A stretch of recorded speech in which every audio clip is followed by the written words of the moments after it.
Yo, what is up, everybody? It is your boys. It is Tuesday night. It is Flyers Talk A to D. U.S. women's hockey team making history in the Olympics. But we're not going to Sign talk that about that goalie. tonight. Yes, sign that goalie. But we're not talking about that tonight. We're talking Flyers after the post-Olympic break. What do they need to do? Where's this team going to go with the trade deadline looming pretty much immediately after they get back? We're also going to talk a little NHL playoffs, contenders, pretenders, fun segment we used to do back when we were the Hockey Happy Hour. We're going to bring it back for you guys with 26 games remaining in the season. So hit that like, hit that subscribe, get in the chat. It's going to be a fun show. It's time to drop the puck on the conversation. Let's go get it started.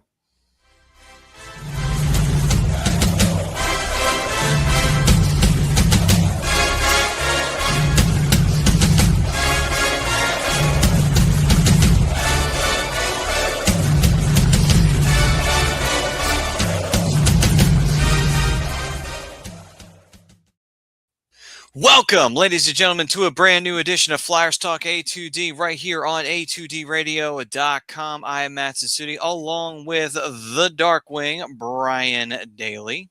I'm very impressed because they did mention Hockey Happy Hour. I almost thought I was going to trick you into saying that tonight. And down below, the broken one, Rob Povia. What's up, people? We enjoying the Olympics? Mm-hmm. Definitely the U.S. women is. So, we are, as always, brought to you by Specialized Physical Therapy, the doc, Dr. Paul Vidal. If you got any aches and pains, go hit up the doc at specializedphysicaltherapy.com. Then go to Cherry Hill or Burlington, New Jersey. After you have a few sessions with them, you'll feel as good as new. And our poll question for tonight is: the Flyers will make the necessary moves to make a push for and end the playoff drought. Agree or disagree? As of this recording, the Flyers are currently sitting 7th overall in the Eastern Conference with 61 whole points. Now, that may sound like a terrible stretch, but in reality, they are actually very competitive still because the two teams that are ahead of them, the two Ontario teams, Ottawa and Toronto, have only 63 points. Ahead of them is Washington and Columbus, who both have 65. And Boston's got the last wild card spot right now with 69. So it is relatively crammed right now. So the question is, gentlemen, if the Flyers make some moves here, they make some deals here, do you believe that the Flyers can end this playoff drought and push on through to a wild card spot this year?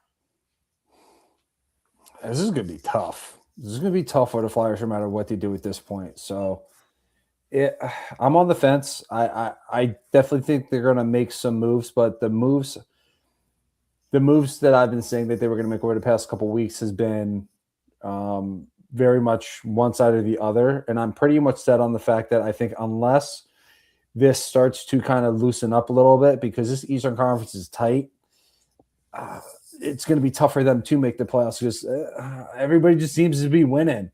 There's one team in the Eastern Conference that doesn't have a winning record right now, and that's the New York Rangers.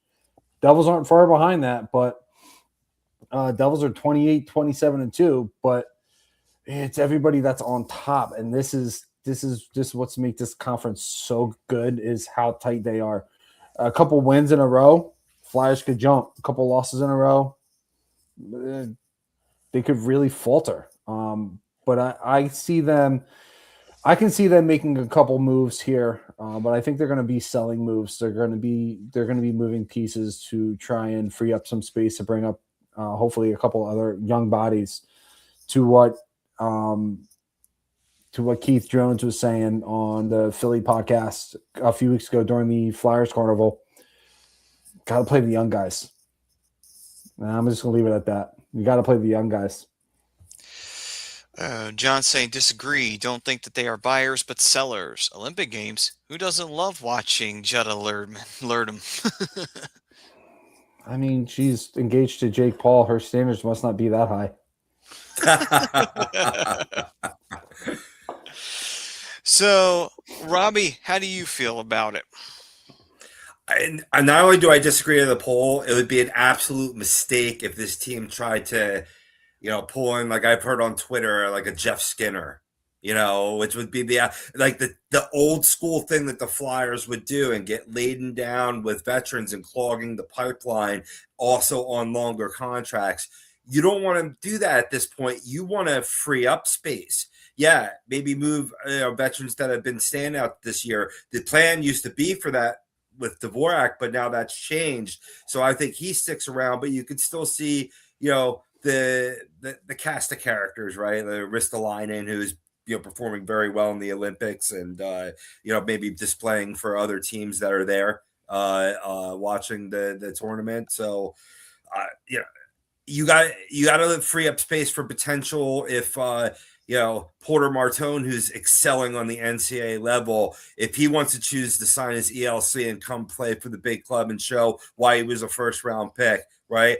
A Jet Lachenko, who's that will be freed up for next year when he's eligible again. But he's been showing some hot scoring as of late, albeit a lot on the wing. It's not kind of what we needed, but either you want to display assets at this point, because ultimately when you feel like the rebuild has hit its head, then you piece some of these guys for that big piece. You don't do it now.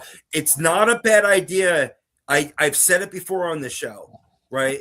Building for the future and winning now doesn't have to be mutually exclusive, but you don't make deals for a veteran just to creep into the playoffs, especially to your point, Brian. There's a lot of teams to leapfrog. Mm-hmm.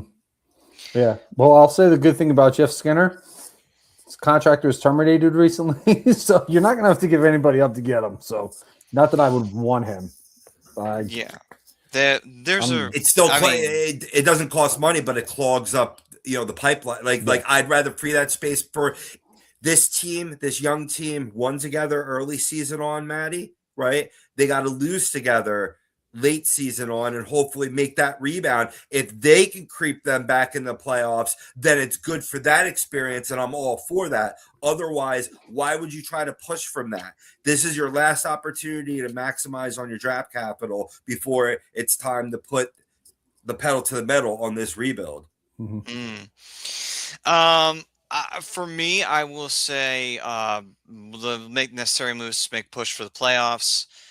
I'm going to say that I will say agree, but agree in this way. They're going to do what they feel works for this team to try and make the playoffs. No team's going into this thinking, well, we're tanking the rest of the way, boys. We had a good run at the first half, and now we're just going to be bottom dwelling here for the rest. I would think if they're going to make a move, they're going to do anything that's going to fit the team. In their minds, going to fit the team. And it's going to benefit the Flyers in the long run, whether it be structure-wise, whether it be in terms of a little bit more depth-wise. If they truly want to make the playoffs, which, to be brutally honest, I don't think we'd be shocked if they said that they didn't. But they're not going to do like what you were saying, Rob. They're not going to go out of their way to go get a Jeff Skinner or what have you, try and boost up the team just randomly. So then that way they could try and make some type of push in that way. I mean, they're going to try and make moves to push in ways that make sense for the team. Will it be successful in that? I don't know. That's hard to say. I mean, this is a team that's young and has a lot of talent that's very much there. And it has some veterans interlaced with it too. But, again, with the lack of depth, it can still prove to be a little bit of a challenge. But everything's so tightly packed, as you said, Bri, they could have a really strong, month coming out of the Olympic break, and they're right back in the thick of it. So, I will say agree, but agree not in that sense of like, oh yeah, they're going to just start making big ass trades and stuff. They'll do it what they feel is necessary, try and make that push. There's no point to give up on your future now for the sake of squeaking into the playoffs and leapfrogging, countless teams You know that I mean, it's a very competitive East. You know, and like if we were already into the segment two, contenders and pretenders, I know. That's right. Absolutely, absolutely. 13-1. Yeah, let's go, Red Storm. But anyway, I don't think this isn't the. It's just not the time. For this team. Like you want to like win and lose together. You want the young pups to play. Simple as Mhm. that, Brian. No, I agree 100%. And that's where I think the selling aspect is going to come into this trade deadline. I think this is going to be the final one where they full on sell. And I don't see them really giving up on any of the youth right now. I think if anything, because you brought up a great point, what's going to happen with Porter Martoni at the end of the collegiate season? Does he sign his ELC? Does he go back to college? Like he's a big question mark. If he comes back, you want to make sure you have a spot for him. Can't forget about Tyson Forster, who's unfortunately not going to see the ice for the remainder of the year. You're going to need a spot for him next year. I understand why you give Dvorak that contract. There's the center depth is not deep anymore in free agency. So I understand why you bring up Christian Dvorak and re-sign him. So I mean, there's a lot of variables here that for this year, I think this is going to be their I guess their end to the rebuild. I think because they want to compete. And I think with guys like Bump, who's performing well down in the Phantoms, Bjarnason, who's having a strong year up in the Phantoms, who got called up just to practice with the boys just for the week. Good opportunity for him to get with the big club for a little bit before going to the 100%. HL when Vladar gets back from the Olympics. Mhm. Absolutely. Don't make it any more than that at Yeah, this yeah. point. Yeah. That's really all it is. Because I was confused by it when I saw it happen. I'm like, why is he coming up? They don't play for another week. But Right. there's a lot of positives coming with this team. The future is bright, and I think the future is a lot closer than people think. It's just got to be a matter of how we're going to free up some of the space. And I agree with Benny 100%. Maybe you got to start with moving Hathaway. See if you can't get somebody to take his contract. Laurier's free agent at the end of the year. You let him go find a job elsewhere. So not a ton of free agency spots opening up, but that's where some of these trades are going to be able to come into play. Just get what you can for some of these guys and just free up as many spots as possible. Get the youth up here. Right. Yeah. Save that money for inking Zegras, right? And committing to an ELC for some of the young pups that are coming, and then yeah, you brought up Alex Bump as well. Like that's what you want to, ideally that's how you're building this team. Like you're not like trying to put a band-aid on it to creep into the playoffs. Makes no sense. Makes no sense whatsoever. And yeah, I don't know. Go ahead, Maddie.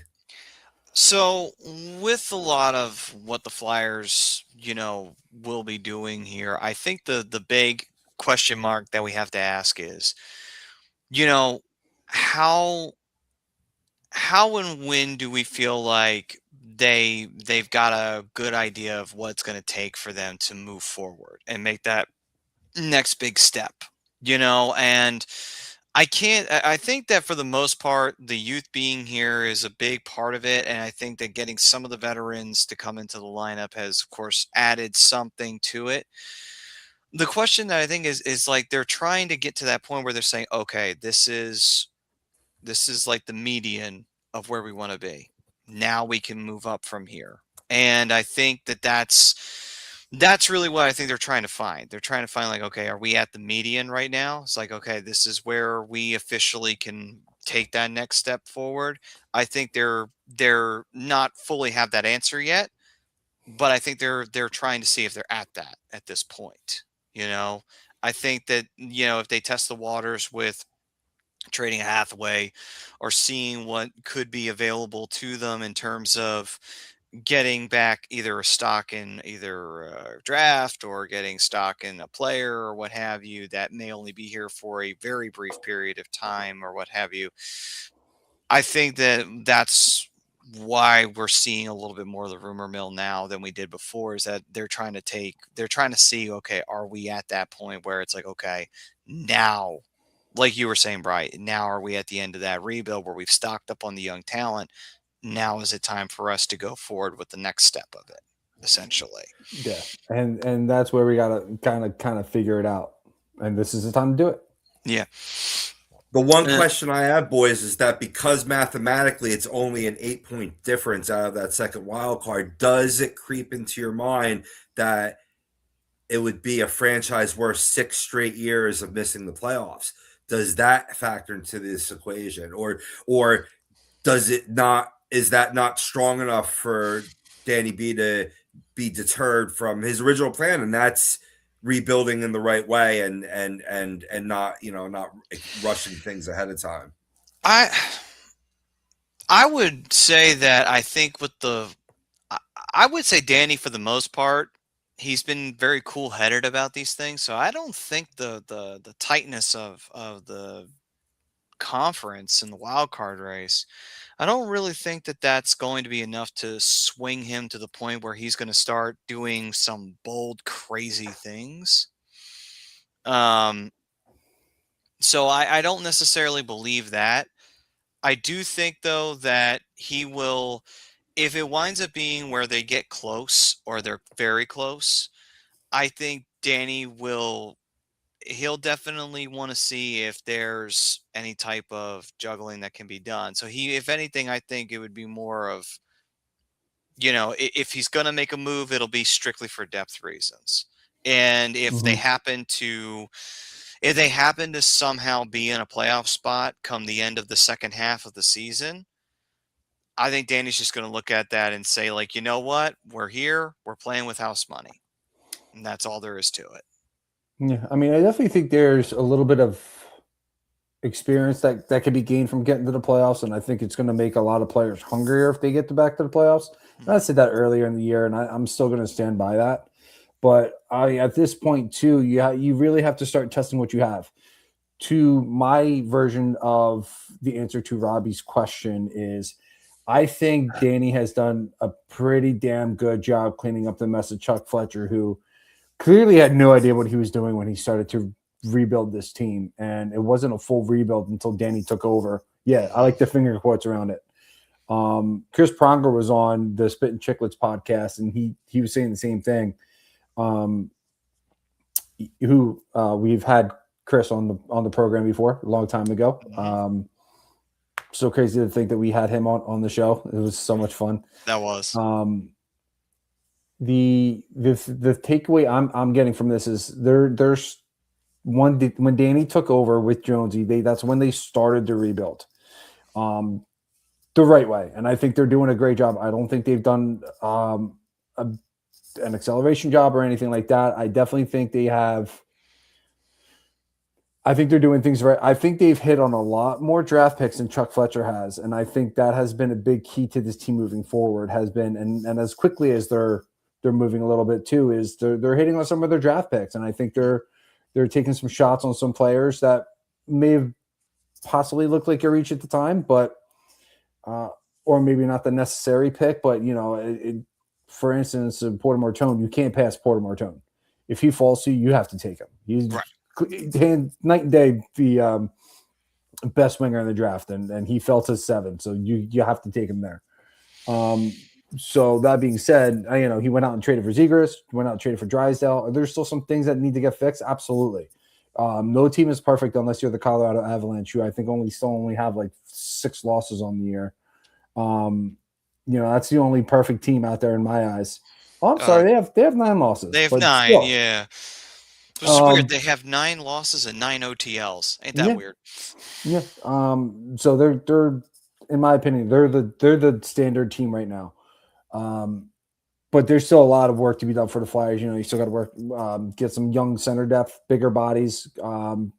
Still need some touch-ups on the defense, and you need to figure out what's going on with your backup goalie position. But outside of that, I think Danny's doing a good job. There's players in the pipeline. You just got to get them developed. Right. John was saying we need a center in this draft. Caleb Malholtra would be a good start. As for, where the push would be, I wouldn't necessarily say that there's going to be a massive push towards the playoffs. Like I said, if they're going to do anything, it is going to be strictly for any type of depth, and that would primarily be it. And that's And I think we can all take a look at it this way too. Before the second half even begins, if the Flyers, and this is how I feel, if the Flyers even miss, but they miss even by not much, even if they're like on the cusp of getting there and they miss by 1 or 2 points, or they had it and it just slipped through their fingers, I think we could still walk away and say that's a pretty damn good year for the Flyers at the end of the Mhm. day, because you're actually were in the conversation when most were considering you not even relevant to it. And to me, I think that would say a lot towards, okay, the Flyers do have something going here, where they almost made it in. And Yeah. it was only just by a little bit of bad luck or a bad break here and there or a slump here and there that they didn't make it. When Yeah. that kind of thing happens, that's when you could say, okay, things are going in the right direction. Yeah, and we saw the downside of that over the last couple of weeks, where they've been struggling to kind of find any form of positive consistency with just getting some of these results. And like I said earlier in the year, for me, I'm still at the point where if they get these wins and they get the playoffs, great. But I'm just looking for the positive consistency, and I think they hit their wall over the last couple of weeks, and they needed this break, and I do think they come out of this break nice and refreshed. I saw Matt Vase sitting on a beach somewhere, so hopefully he's getting some relaxation on. DR. Of course He's he working is. out, looking buff. Because I mean, Yes, come that on, was the bro. big thing. That's the big Yeah, thing I noticed too. yeah. But yeah, I mean, they got to come out. They got to come out not necessarily hot, but they can't come out the way that they ended that first half. No, definitely not. I mean, I would actually argue and say they do. I think they need to come out hot. And I only say that not necessarily for a playoff, but I think as a team, they need to come out and be like, Yeah. okay, we had a little bit of a rough patch there towards the end, but you come out strong in the second half of the season. As a unit, you come in strong and you start getting some of those wins back. You get some of those points back. And to me, I feel like that's more for morale boost in a lot of ways, where it's like, all right, we're back. We're okay. Because I feel if they come out and they stumble a little bit, I think that's going to have more negative effects on them in the end of the day. This is a team that they're working as a unit, which is wonderful, but I want that unit to feel strong about each other, feel strong about themselves. So I think that they do need to come out hot on this run. I think they need to come out and they need to string together some strong wins. It's like, all right, come back out like you did in the first half, where you're smacking people in the mouth, just saying, yeah, you ain't beating us. It's like, oh, you're up 3-1 on us. Pfft, nothing. We beat you 4-3. Like that's the kind of attitude that we need to just have them get back. And they had it early in the year. If they can get that back in the second half, starting the year, even if they don't make the playoffs, but they come back strong, that's a good sign right there. That's a very good sign right there. Well, Maddie, they got a good, strong launching pad to do so. They returned from the Olympic break against the Capitals, a team that they've seemed to match up pretty well with so far this year. And then, the aforementioned sub 500 New York Rangers that, broke the bread, so to speak, and dished off Panarin in the reverse way to LA that Gretzky went. Bruins is a strong test, but the Maple Leafs, here's a little preview. They might be on my pretenders list because they're fading out and fading fast, sitting only 2 points ahead of these Philadelphia Flyers. And then a Mammoth team that out in Utah, they had that game in hand before it was given away. So maybe you can reverse that script at home. So that's a nice clip of games where you could get off to a nice start. Then you see they got the Penguins, which will be a tough test, but Rangers again, Capitals, Minnesota Wild, Blue Jackets. These are all, there's several of those teams that you need to leapfrog, that you're facing. So let's just see what this team can do. Right. Right. And that's the best thing to do. Let's what you got to do. Let's see how you come out of this break. Let's see you come out, see you swing. Let's see what you can do. And that's what this will be their challenge. This will be their test of like, all right, you had a rough patch there at the end. Now it's time. Now it's time to take that minute, take that breath, take that step back, hit like, subscribe, and hit the bell icon. And, then when the season picks back up, you string together some wins. You look good while you're doing it. You're getting back on that even keel of, okay, we can match anybody. It doesn't matter who it is at the end of the day, and we don't have to face Tampa anymore. So, even better. Now, there will be that other side of Flyers Nation that will say, why win? Right. And like lose and try to get, Mr. Felon. Yeah, I stand up. It comes at my mom. I'd fuck it. I'd stand him. I'd break his jaw too, right? Yeah. But anywho, should they lose games to bolster, their standing in this year's draft? You don't understand how the lottery system works if that's what your line of thinking is, right? I think it's more important for this team to continue the winning culture. I agree. I've always been a non-tanking guy. I just do who I am. Yeah, I'm with you 100%, Robbie. And again, too, it's not that, and teams don't tank. They just legitimately suck. If they suck, they suck. There's no other ifs, ands, or buts about it. If you are dead last in this league, 9 times out of 10, it's because you are playing that bad. 9 times out of 10, it's because you are that garbage at the end of the day. And I mean, hell, you look at teams that are currently struggling. The Rangers have one of the worst times trying to do anything at home. That's why they're not doing so well, and the Devils have had struggles with getting their rebuild more consistent had it been. And then all of a sudden everything fell off. So, and injuries have been another issue for them too. But the point is that if your team's bad, it's bad. And that's just how it is. Nobody tanks. It's just either you're good or you're bad. Yeah. That's all it is. And the thing too is what worries me is so I agree. What if the Rangers get the number 1? What if Gavin McKenna winds up a Ranger? Well, I broke Rob already. Well, okay, but headset fell off. Here's the thing, though: is that going to be the end? Quit. Yeah, is that really going to be the end of the world, though? Because they did have Lafreniere, and they did fuck all with that. Yeah, but Gavin McKenna's on a whole nother level than Alex Lafreniere. Okay. But the only thing worse would be if somehow he lands in Pittsburgh, like Crosby did. True. But I don't think you have to worry about that. Pittsburgh's in a pretty cozy spot in the playoffs right now. Yeah. Well, let's see who's got the worst amount of points here. Now the Right Rangers have now it's Vancouver. Yeah, Vancouver has 42. So you know what? Let's just say he goes to Vancouver. Let's just say he goes and becomes a Canuck. That's like going to the Browns. Damn. Hey, listen, he ain't gonna be a Ranger, and that's all that matters, right? True. Yeah. It's like have fun in Vancouver, buddy. I take that back. Vancouver, it's a good place to live. Eh? Absolutely. Winter kind of sucks, but the summer's not too bad. Right. Yeah. Free healthcare, plenty of stuff to live for. True. But there was the whole point where I was going to go with that, but I completely forgot where it was. So. Yeah, you brought up Gavin McKenna. I've lost my point 8 times tonight so far. What's up? What's up, Chris? Yo, Chris. What's up, Greg? And yeah, USA women's hockey crushing it right now. Even the men's hasn't looked as bad as I expected them to. Swayman's been questionable, but outside of that. Well, I will say, though, they have been facing, what did they face? Latvia, Denmark, and who's the other team? Germany was probably the toughest out of the 3.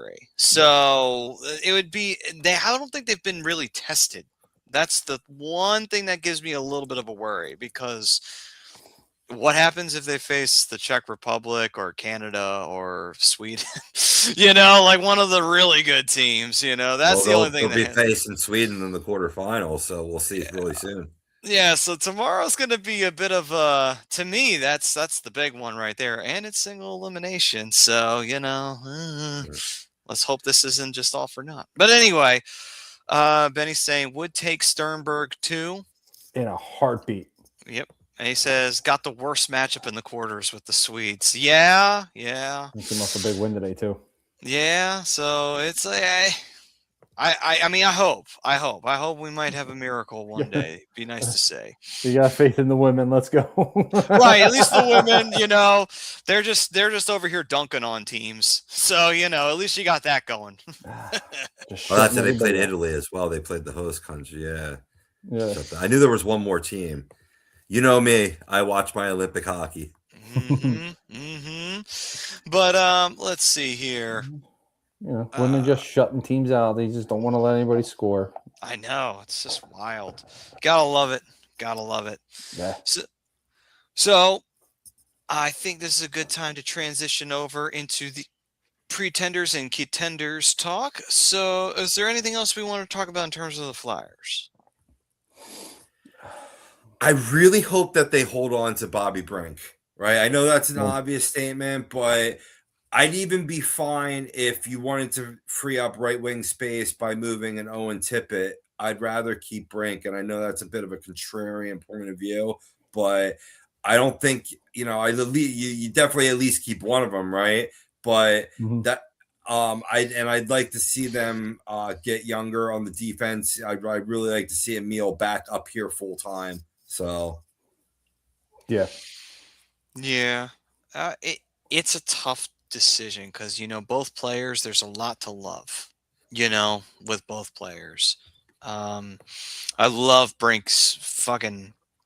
He's just got a nose for the net. He always finds a way to just step in at that time. fucking and that's not something you can coach. That's just something you could do at the end of the day. And Tippett though, but you gotta love that fire that Tippett has. He is always trying to score.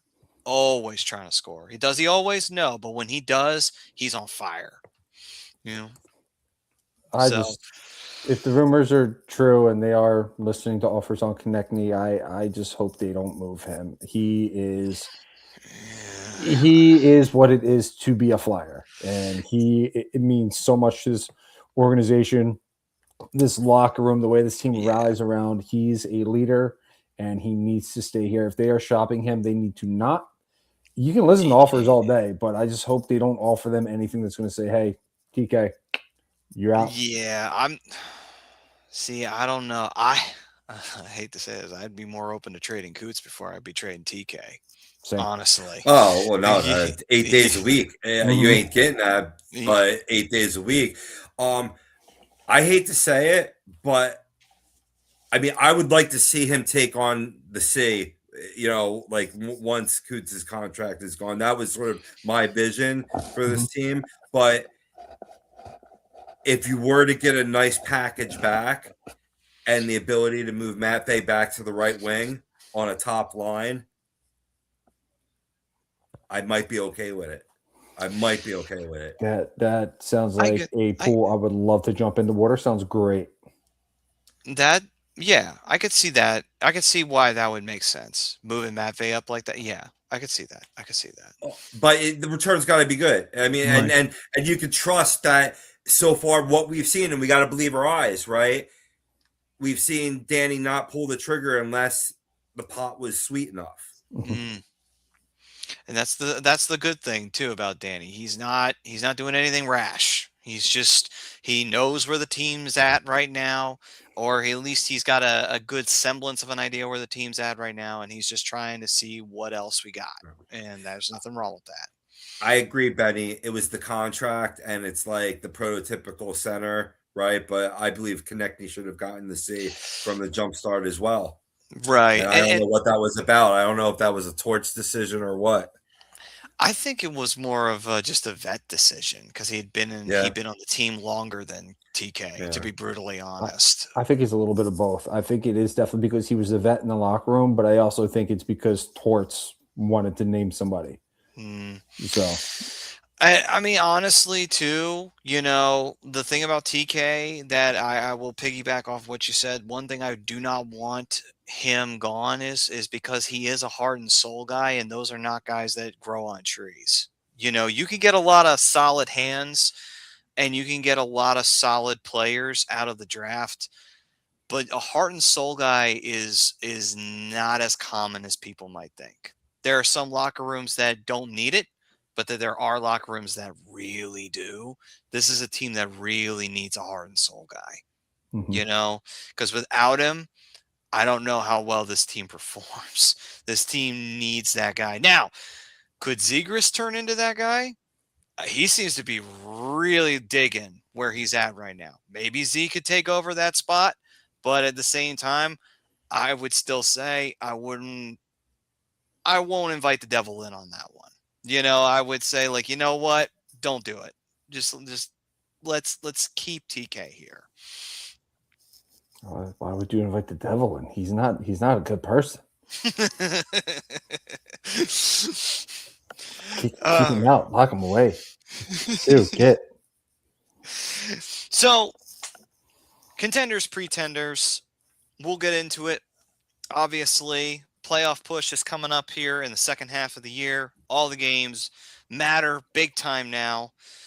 Couple of points here or there could be the difference as to whether you make it or not. So, question is, gents, 5 contenders, 5 pretenders. The rule is they have to be in the mix. So no last place teams here. So sorry for anyone out there who's hoping us to shit on the Rangers or Vancouver. This is not your show. But gents, how do we want to do? We want to run off the pretenders first, the contenders first? What do we want to roll with? I mean, I don't want to make the call. That's a lot of pressure, man. Listen, I'm going to say, some tough decisions got to get made here. If you want to be the Let's GM, you got to start with the contenders. Let's start on the positive side. There we go. That's what I'm talking about. Robbie stepping up to the plate here. And I'll start it off. And I mean, they're in the number 1 wild card position, but the Buffalo Sabres are legit. I feel like it's finally coming together. Mm-hmm. Lo and behold, under Lindy Ruff, they're looking at a team that's 29 regulation wins row, right? Gets them in a good standing for making the playoffs and holding on to that wild card position. They have a plus 19 goal differential. Tage Thompson's looking good on the international stage as well as on home ice. So I think they're legit. I think they're a contender, and some of that young talent can finally come to fruition there up in Buffalo. They got to avenge Josh Allen somehow. Seriously. Yeah. Poor Buffalo. I don't really feel bad for them, but still, just gotta have a heart on that. For me, I'm going to stay in the same kind of area that Robbie is, but it's going to be a little bit more Southern New York. My number 1 contender, I'm going to go out on a limb and say it's going to be the New York Islanders. I think they are a legit playoff contender right now. They have really turned their season around. Ilya Sorokin is his MVP self. They went out and got Carson Soucy for the 4th. I believe it was the 4th time that the Islanders and the Rangers have traded together. Shored up a little bit of a defensive spot. Made another deal with the Metro team. Got Andre Palat, who has kind of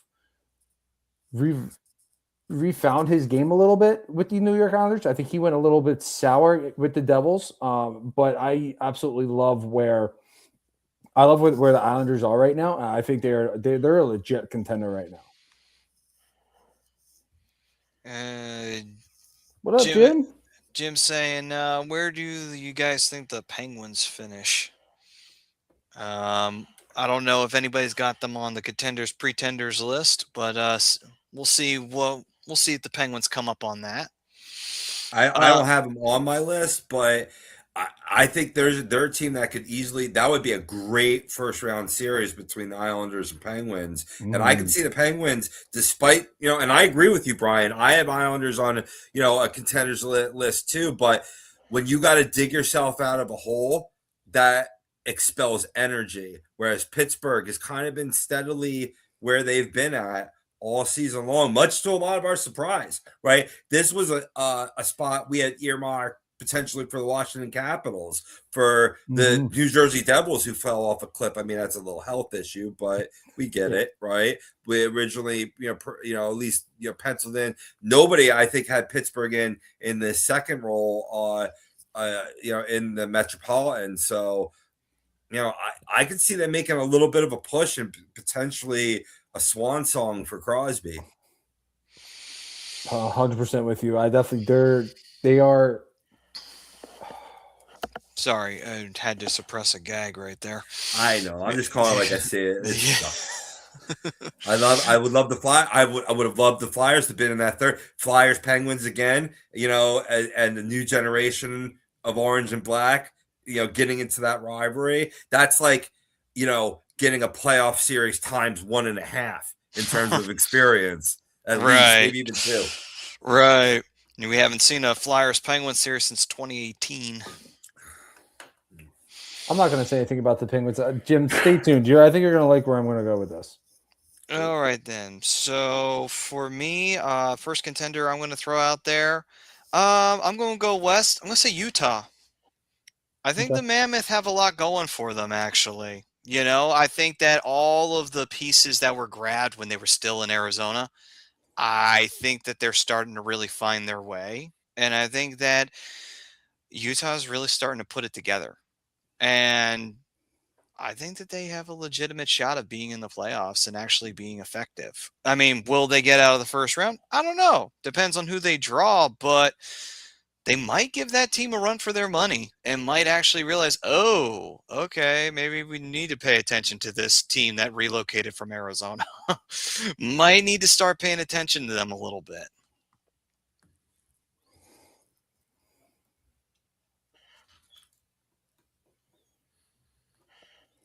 All right, number 2, right? Yeah. All right. Robbie, you want to give your number 2, buddy? Sure. I mean,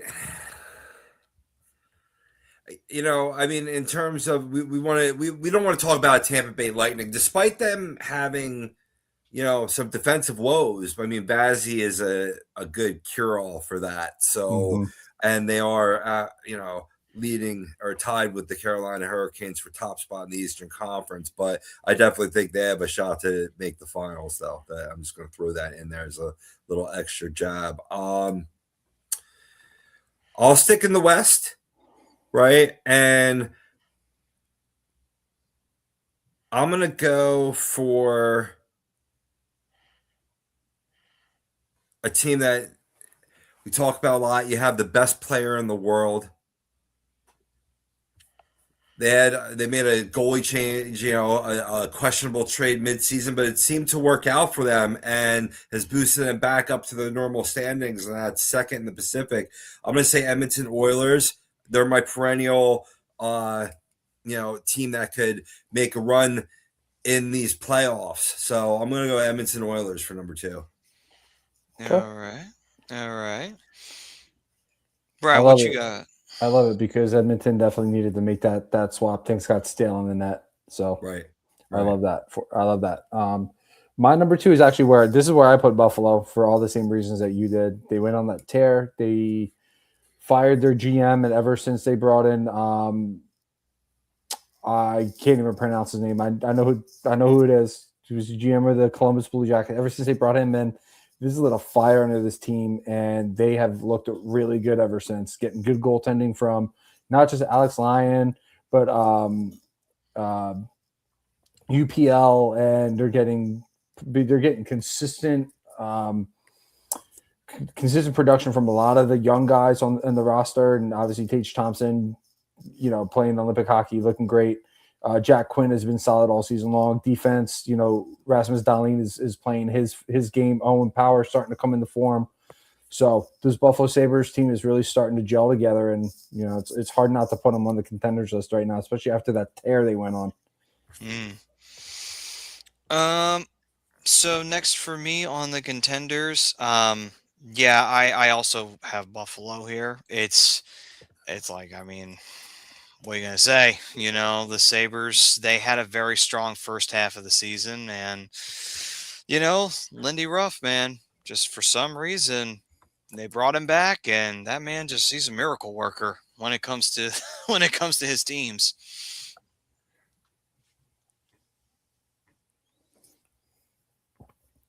Yeah, the name you're thinking of, Rick Bowness. When we had the TNT coach off. Oh, yeah. That ugly game. Ugh. Ugh. Feel dirty mentioning it. All right, so Yeah. we are at number 3. Hey, listen, at least we don't have to listen to, hey, Ace, Bones here. Bones, it's Ace. Ace, Bones, Bones, Ace, Ace, Ace, Ace. Yeah. Oh, gosh. So we have number 3 here for the contenders list. And I guess I'll start off this one. So for number 3, for me, I'm going to throw out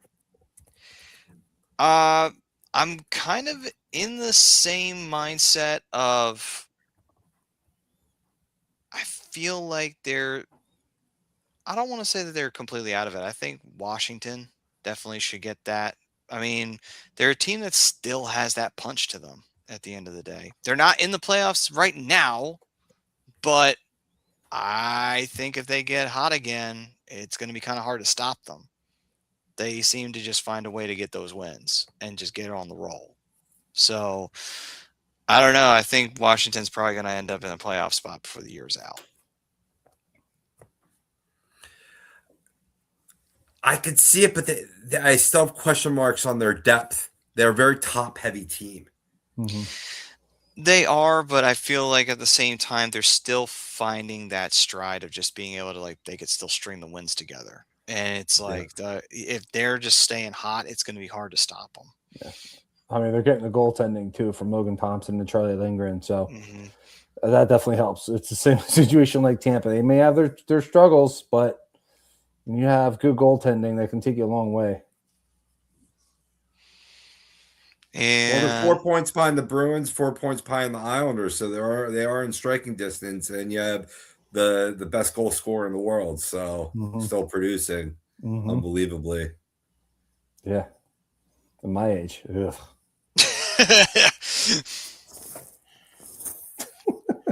Benny's threw out Islanders, Stars, Oilers, Sabres, Wild. Like it. Bri, who you got at 3? 3, this is where I put Pittsburgh. It's hard to keep Pittsburgh off this list right now, especially considering what the roster looked like at the beginning of the year. Some of the moves they made, brand new coach. Obviously, is you're going to get a lot of positive play from a Sidney Crosby.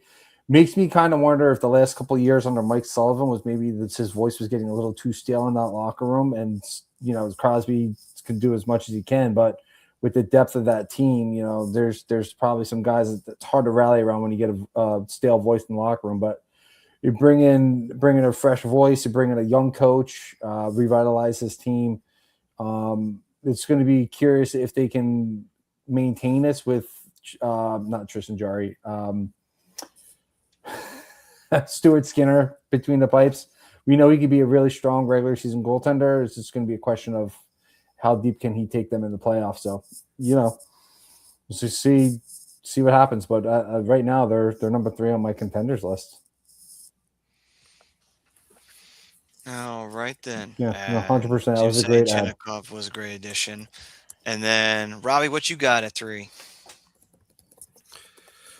I want to look up this one. Yeah, all right. I'm just going to go into number 3. It's the Dallas Stars, and I think it's their time. And I think everybody's talking about the Colorado Avalanche out there. Well, there's a reason why the last President's Cup trophy winner to win the cup hasn't been for quite some time, and we don't like that team. But and that's your prism. In that case, yay. But no. But the Dallas Stars have absolutely dominated the recent matchups against the Minnesota Wild. They're 10-2-5 over the last 5 years, and like Benny. So I agree. While I agree with you with the Stars, I kind of disagree with you on the Wild. I think they're a team that isn't well suited for the playoffs, and they might appear on my pretenders list. That's all I'm saying. All right, then. So for number 4 on the contenders list, number 4, this is where I have, I do have Dallas in here. I mean, it seems like it's a bit of a cop-out because, Yeah, and I do agree. Dallas has been due for a few years. I think the biggest problem is that Dallas has just always found a way to slip up in the playoffs. That's been their problem. And this happens with a lot of teams that are very good in the regular season. They roll into the playoffs and somehow, some way, they just stumble. And unfortunately, I feel like Dallas just happens to be this era's particular version of that team. Um, can they break that trend? Possible. Will they? We'll see. But yeah, I would say that they are very much a contender because they've got the depth, they have offense, they have defense, and they have a goaltender. So they Yeah. have all the things, they have all the tools. They just need to get that stretch where they Yeah. can get that second gear where they can get those wins. Yeah. And before I give my number 4, to build off of what you boys were saying, I think the age of this Dallas Stars team has been something that's been kind of a hinder. Young team puts themselves into these high pressure situations. Don't really haven't figured out how to get the poise to kind of calm some of the nerves and stuff like that. But I think this year is going to be different. I don't have Dallas on my list because I think of them as a lock for the playoffs. But my number 4 is currently sitting outside the wild card right now in the West. And believe it or not, I'm looking at the San Jose Sharks right now. Maybe not a full-blown, I think they're going to make the playoffs contender for this year, but I definitely think they are a contender. I still think they fall a little short because they are still really young as a team.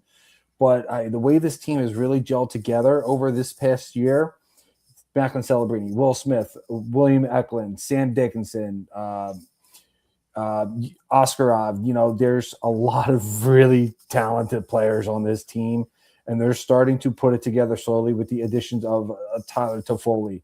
And there's a couple other vets on that roster that are helping this team really kind of gel together. They have that nucleus.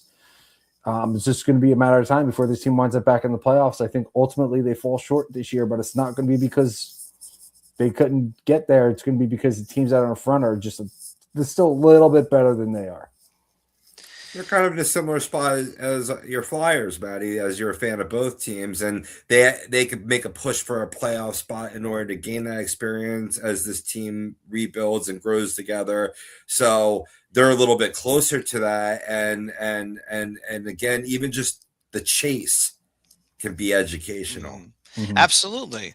Like, I mean, I'm looking at it this way. If San Jose winds up in this spot too, in 5th at the end of the year, even though somebody would say, well, they didn't change from one half to the other. It's like, yeah, but think about where they were last year.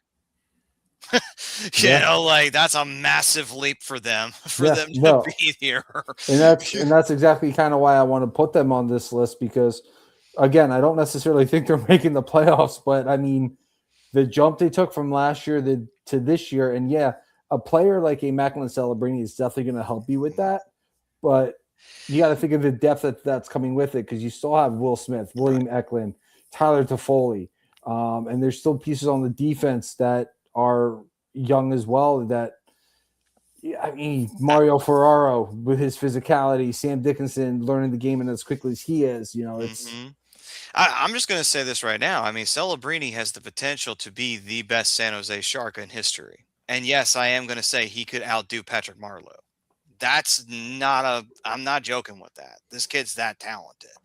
So, may sound bold, but I don't think it's that bold. I mean, this kid's got everything going for him. I think he can, honestly.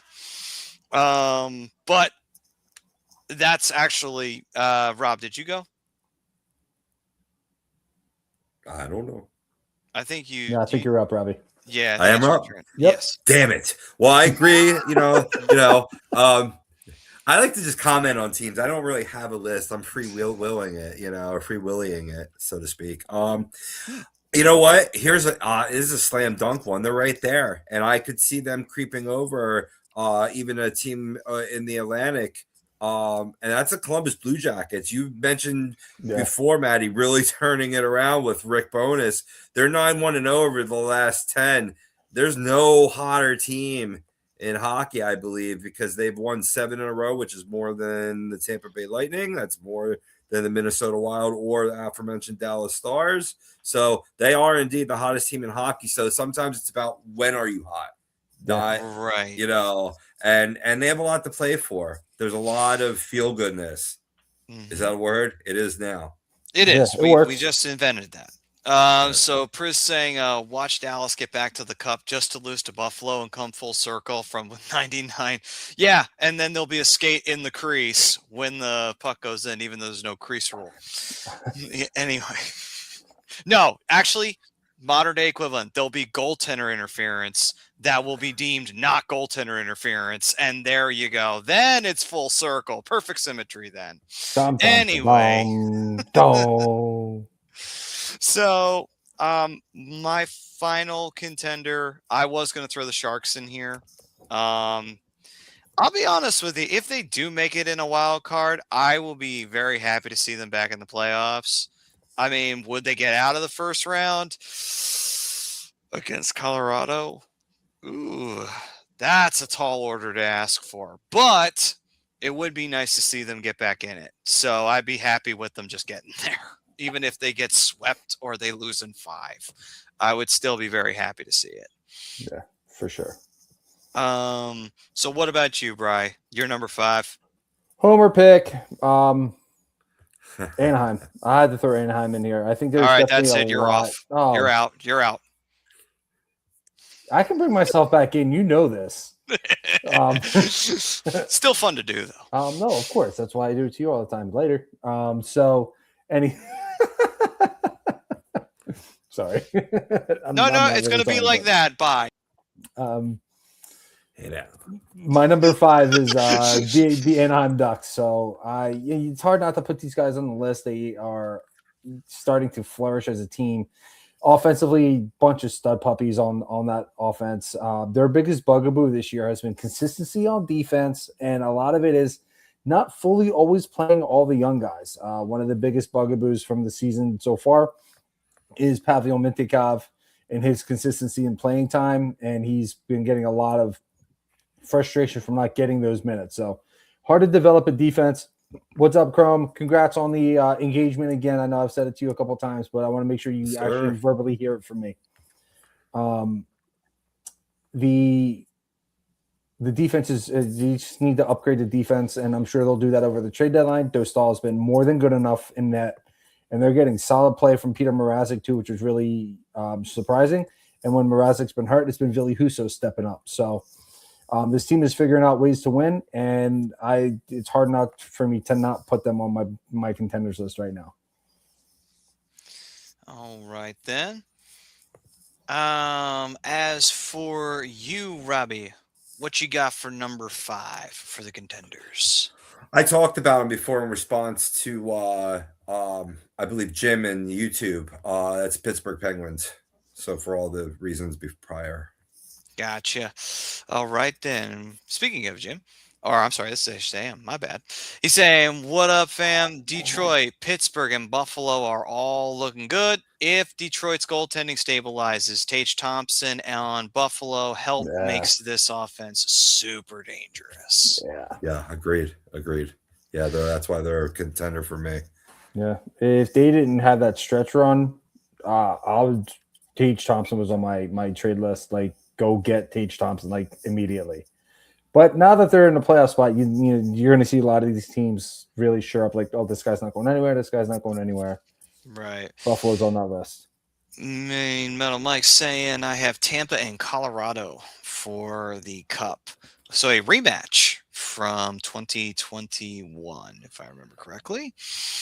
I've noticed nobody mentioned the Canadians. Now, are they a fraudulent 32-17 team, or are they just excelling overly over their heads? That's a good question. I mean, from the way it looks, I mean, out of all the Atlantic teams, kind of seems like they're kind of in a good spot here with them in Buffalo, and Detroit. So I wouldn't necessarily say they're a pretender. I think they're pretty legit for the most part. It's coming together, and Demidov is Sexy. Yeah. I just see them as it's really tough to pick teams off the East because it could really go either way and everything is so close. But I definitely see them as a contender. I couldn't figure out about who to replace them on my list. They're way more of a contender than Ottawa is right now. So they're continuing to win they're doing pretty good on that. As James say, no one likes Montreal. Blame Bret Hart. I blame Shawn Michaels. Chrome, speaking of Bret Hart, Chrome saying, I disagree to the poll. I think they're a little ahead of the schedule, and I don't see them making any significant moves that could be reactionary and possibly compromise their long-term plan. Yeah, I agree. Nothing rash. Nothing rash. Yeah, because heel Chrome is the best there is, the best there was, and the best there ever will be. My guy. And Mike saying can't sleep on the Islanders. Definitely did not. I believe both of you gentlemen had the Islanders there on your contenders list, if I remember correctly. Yeah, they're not going to be a bubble team. They're going to win a division spot. And so as for the pretenders, we roll into that. And, I'm going to throw in my first of the pretenders. Honestly, I'm going to say a pretender is Toronto. I mean, that's absolutely. I think we all three will probably have Toronto at some point because it's like the Leafs, for all the offensive talent that they have, everything else is falling apart. Like this team is in free fall. to put it mildly, they're in free fall right now. I think taking that barbell to the head broke Craig Berube pretty badly. Yeah, it's just maybe Mitch Marner was the glue holding this whole thing together, and when he left, it's starting to fall apart. I mean, Austin Matthews has really turned his game around, and he's looked pretty good. But anybody after that, I think in Toronto, it's time to blow it up, and rebuild it, and just keep Austin Matthews, get everybody else out of there. Right. Start bringing up guys like Easton Cohen. Right. Like, I mean, look at it this way. To compare and contrast, how many times did Pittsburgh have to rebuild around Crosby? At least 2 or 3 times before they won another one. Mm-hmm. So it may have to do that. Yep. So what about you guys? What you got for your first pretender? Well, I'm going to agree with you on the Maple Leafs. That's already one of them, so we got that off the list right away. Right. I'm going to disagree with you, though, in terms of Washington Capitals. You had them, Maddie, as a contender. I have them as a pretender. I think they miss. I think they're finally aging out. Top-heavy team, and you're also talking about, a team that's got an inconsistent play between the pipes, and that comes important come playoff time. Mm-hmm. All right. 100%. I love the disagreements. It makes it so much fun. But I'm in full agreement with Maddie on this one. I think the one that really pops out at you and slaps you in the face is the Toronto Maple Leafs and where they are in the playoffs right now. Yeah. So next up on my pretenders list, I am going to throw out. I'm not that sold on the Kraken. I kind of feel like they're a bit of a pretender. I mean, good for them being in third place right now, but I don't know. I don't see them holding third place. I kind of see them slipping out, and I see either Anaheim jumping into that spot, or I see another team taking that spot from them, honestly. So, nothing against Seattle, but yeah, I just see them as a pretender. That's not a bad one to have. I want to say Florida. I think the Florida Panthers are a pretender. I mean, I know they're kind of sitting closer to the bottom, but this is a team that unfortunately has had some big-time injuries, and obviously losing Alexander Barkov, your captain, your heart and soul for the year, that's definitely going to hurt. But you're not getting very consistent goaltending from Bobrovsky. Defense does not look good. You're not getting that scoring depth you had over the last couple years. And again, this also comes back to the East being so good right now that I think everybody's finally caught up to the Florida Panthers. Yeah, that's a good one. Actually, I'm in agreement on that too. I'm also putting Florida as a pretender. They have come down to earth off of I guess maybe you could call it the hangover for winning. for winning 2 cups, Yeah. I mean, hey, listen, it was a bitch for Tampa. I mean, look at it. Tampa's first in their division for the first time in 3-4 years since they last won a cup. So I mean, like, it might be the same situation with Florida right now.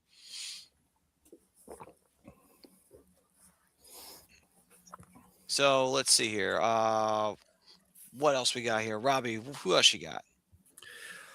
Next on my list, I'm going out west, and I'm going to Los Angeles. They may have gotten Panarin, but that's going to add to the average age right now, which is second in the NHL at 29.96.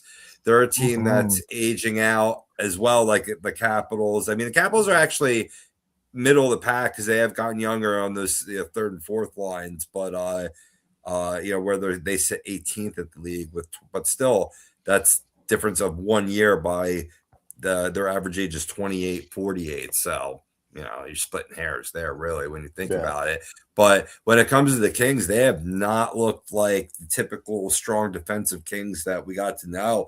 They're at minus 15 goal differential on the season. They're also starting to play real losing hockey lately, falling out of the playoff picture, sitting on the outside looking in. So I think they're a clear pretender.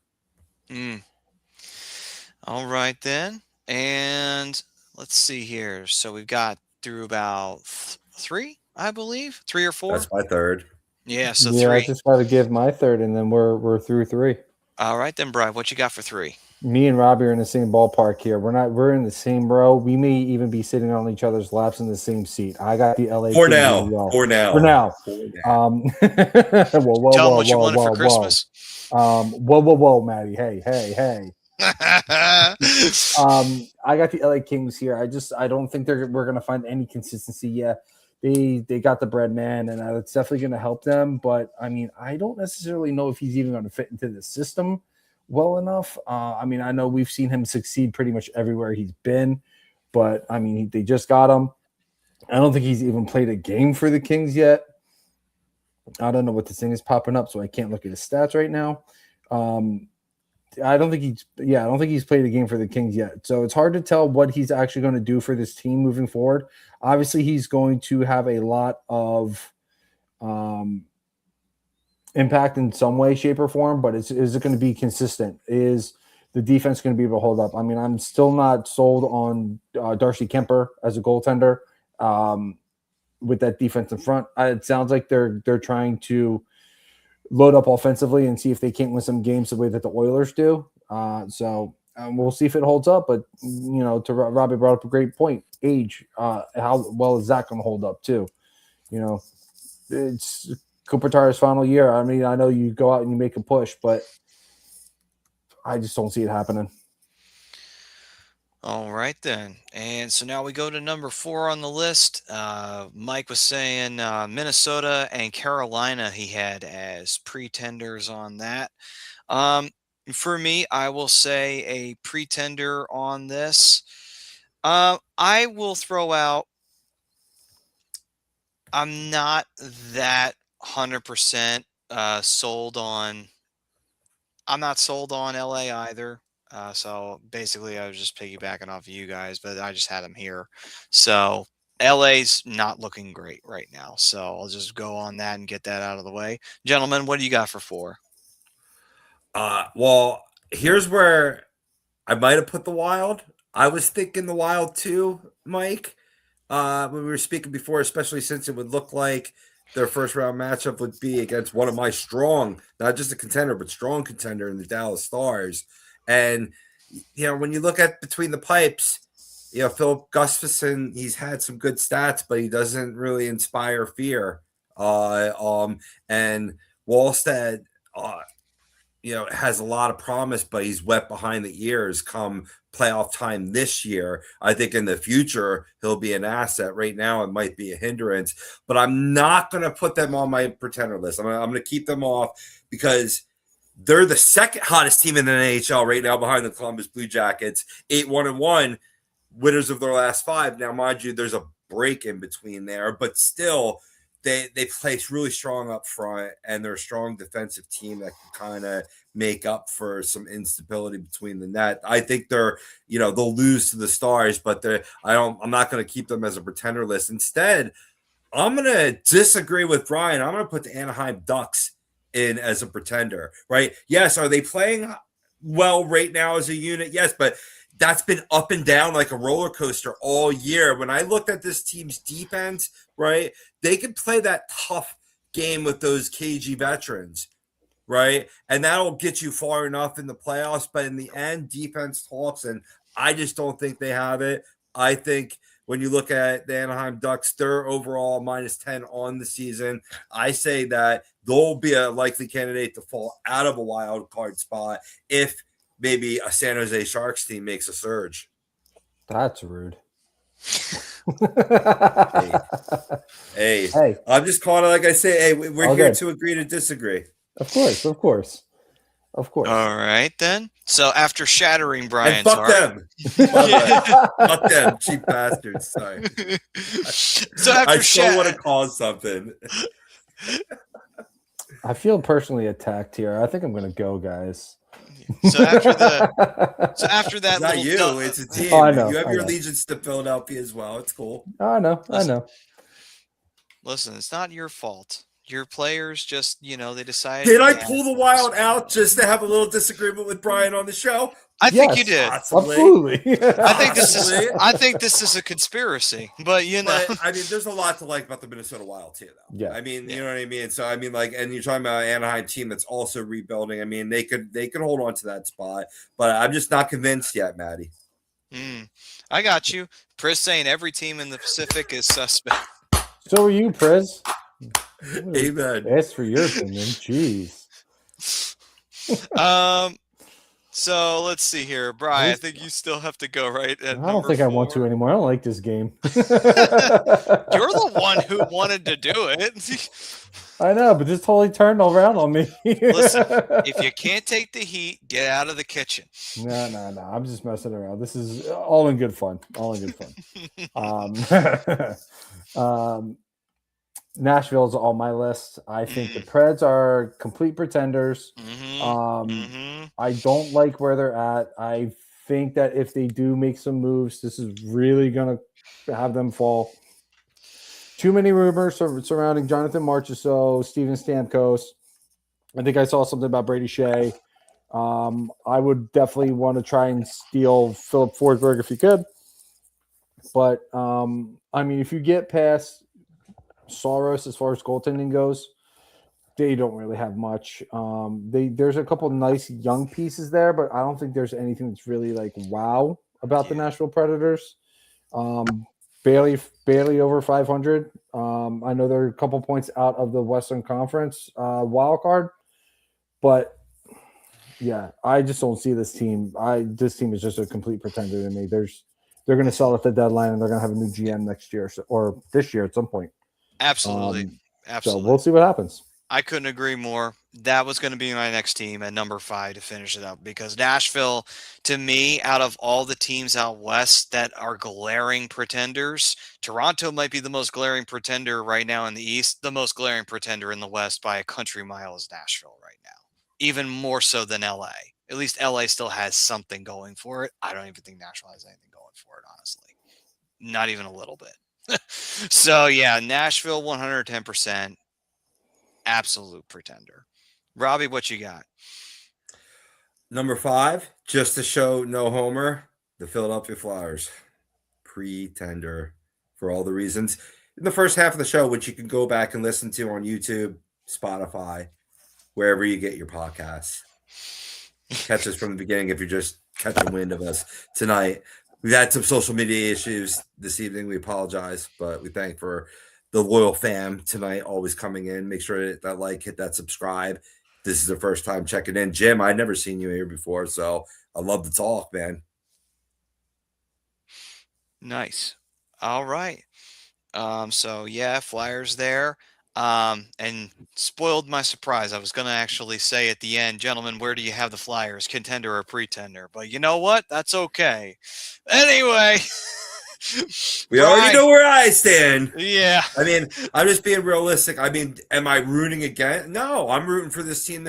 We talked about how fewer teams will be benefited by this Olympic break. So, and we talked about earlier in the show about the schedule coming out of the break being a potential launching pad. So, I want them to try. I just think they're a pretender at this point. There's just not all the talent is here yet. Mm. This roster is still left undone. Yeah, agreed. Agreed on that one. All right then, Bry. This What we fifth team was really hard for me. So mine, I picked a team just to pick one at this point. And it's hard to justify this team as a pretender right now. But I have the Boston Bruins on my list just because I don't like Boston. I love the city, hate the teams. I'm not too fond of the fan bases. I love pasta, and Pasternak's okay. I don't know if anybody caught what I did there, but no. I picked a team just to pick a team. It was between them and the Red Wings, really, as far as just pretenders go. Because most of these other teams I'm looking at are surefire pretenders, or they're pretty much a lock for me to be some form of a contender. So I had to pick a team at random, so wound up being Boston because their fan base is crap. All right then. I mean, hey, Bruins could be a little sus. I'm always down for Bruins being suspect any day of the week. But Hey Brian, I once pissed in Boston Harbor. True story. Yeah, I've never been to Boston Harbor, but I've been to the city. That's one of the spots that I want to get to next time I go up there. Colonists did that a long time ago too. They called it the Boston Tea Party. But anyway, the teabag the entire. Ew. They did. Why do you think England was so mad? Boy. So, with that though, Chris saying "fuck the Red Wings," I can only imagine why he's saying that. Yeah. But yeah, I guess I can say I didn't pick the Red Wings because of Jonathan Gibson. So I will say now, with that ending of the contenders pretenders, finishing it up, since Robbie gave his, Bry, you and me will give ours. As for where the Flyers stand as a contender and pretender, I will also say pretender. I want to say contender. Every part of my being wants to say contender, but realism is very much here. Reality is that this is a team that has not finished working on itself, and it's not having the kind of year that San Jose is having. So, and also we don't have a Macklin Celebrini in Philadelphia. Got a Matvei Michkov, though. We do have a Michkov, on the way.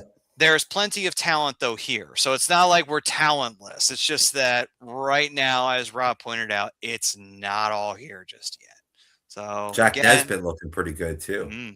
Yep. So holding pattern, I think, is a good way to describe it. But he can't come up this year, right? That's next year when the age goes up. Yes. Yes. And so, Bry, I put the Flyers as a pretender with Robbie. How about you?